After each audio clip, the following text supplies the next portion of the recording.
ಪ್ರಜ್ವಲ್‌ನ ಏರ್ಪೋರ್ಟ್‌ನಲ್ಲೇ ಬಂಧಿಸೋದು ಖಚಿತ. ಏರ್ಪೋರ್ಟ್ ಅಧಿಕಾರಿಗಳ ಮಾಹಿತಿ ಪಡೆದು ಅನಂತರ ಬಂಧಿಸಲಾಗುತ್ತೆ. ಬಂದ ತಕ್ಷಣವೇ ಎಸ್ಐಟಿ ತಂಡ ವಶಕ್ಕೆ ಪಡೆಯುತ್ತೆ. ಹಾಗಾದ್ರೆ ಪ್ರಜ್ವಲ್ ಕೆಂಪೇಗೌಡ ಏರ್ಪೋರ್ಟ್‌ಗೆ ಬಂದಿಳಿದ ಮೇಲೆ ಏನೆಲ್ಲ ಪ್ರಕ್ರಿಯೆಗಳು ನಡೆಯುತ್ತೆ ಅನ್ನೋದನ್ನ ನೋಡ್ತಾ ಹೋದ್ರೆ ನಾವು ಏರ್ಪೋರ್ಟ್ ಅಧಿಕಾರಿಗಳ ಮಾಹಿತಿ ತೆಗೆದುಕೊಂಡು ಅದನಂತರ ಬಂಧಿಸಲಾಗುತ್ತೆ ಎಸ್ಐಟಿ ತಂಡ.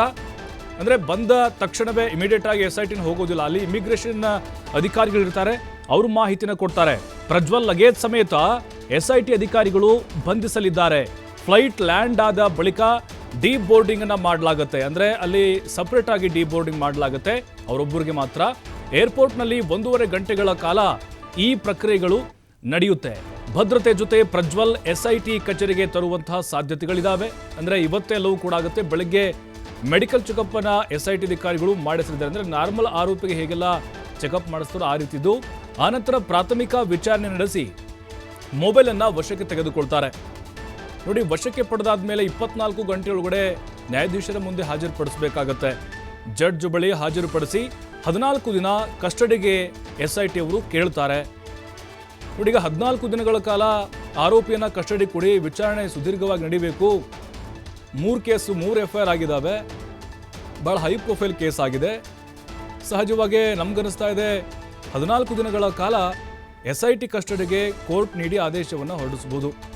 ನೋಡಿ, ಪ್ರಜ್ವಲ್ ಬಂದ ಮೇಲೆ ಅಲ್ಲಿ ನೋಡಿ 3 ಅವರ್ಗಿಂತ ಮುಂಚೆ ಈಗ ಅವರು 1:30ಗೆ ಬರ್ತಾರೆ ಮಧ್ಯರಾತ್ರಿ ಅಂತ ಹೇಳಿದ್ರೆ 11 ಗಂಟೆ ಅಥವಾ 11:30 ಸುಮಾರಿಗೆ ಒಂದು ಲಿಸ್ಟ್ ಬರುತ್ತೆ. ಅಲ್ಲಿಂದ ಬರ್ತಾ ಇದ್ದಾರೆ ಅನ್ನೋದು ಮತ್ತೊಮ್ಮೆ ಕನ್ಫರ್ಮ್ ಆಗುತ್ತೆ ಬೆಂಗಳೂರಿನ ಏರ್ಪೋರ್ಟ್ ಅಧಿಕಾರಿಗಳಿಗೆ, ಕೆಂಪೇಗೌಡ ಏರ್ಪೋರ್ಟ್ನಲ್ಲಿ. ಅದಾದ ಮೇಲೆ ಡಿ ಬೋರ್ಡಿಂಗ್ ಅನ್ನು ಮಾಡ್ತಾರೆ. ಈಗ ಸಹಜವಾಗಿ ಎಲ್ಲ ಪ್ರಯಾಣಿಕರಿಗೂ ಡಿ ಬೋರ್ಡಿಂಗ್ ಅನ್ನು ಮಾಡ್ತಾರೆ, ಅಂದರೆ ಪರಿಶೀಲನೆ ಮಾಡೋದು. ಅಲ್ಲಿ ಮೊದಲು ಇವ್ರದ್ದು ಡಿ ಬೋರ್ಡಿಂಗ್ ಆಗುತ್ತೆ. ಯಾಕಂದರೆ ಈಗ ಆರೋಪಿ ಸ್ಥಾನದಲ್ಲಿದ್ದಾರೆ, ನೋಟಿಸ್ ಕೂಡ ಇದೆ, ಲುಕೌಟ್ ನೋಟಿಸ್ ಇದೆ.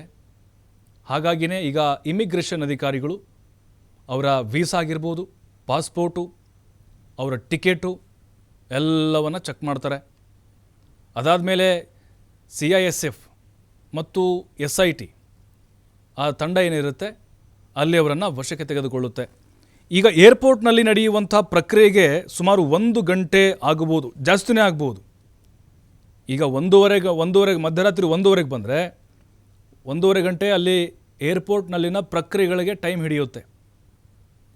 3 ಗಂಟೆಗೆ ಅವರನ್ನು ಅಲ್ಲಿಂದ ಕರೆದುಕೊಂಡು ಬರುವಂತಹ ಸಾಧ್ಯತೆಗಳಿದ್ದಾವೆ. ಈಗ ಬೆಳಗ್ಗೆ ಎದ್ದ ತಕ್ಷಣ ಅವರನ್ನು ಮೆಡಿಕಲ್ ಚೆಕಪ್ಗೆ ಕರೆದುಕೊಂಡು ಹೋಗ್ತಾರೆ. ವಿಕ್ಟೋರಿಯಾ ಬಿಟ್ಟರೆ ಬೋರಿಂಗ್ ಆಸ್ಪತ್ರೆಯಲ್ಲಿ ಮೆಡಿಕಲ್ ಚೆಕಪ್ ಇರುತ್ತೆ. ನಾರ್ಮಲ್ BP ಈ ಟೆಸ್ಟ್ಗಳು, ಪ್ರಾಥಮಿಕವಾದಂಥ ಟೆಸ್ಟ್ಗಳು ಇದ್ದೇ ಇರ್ತವೆ.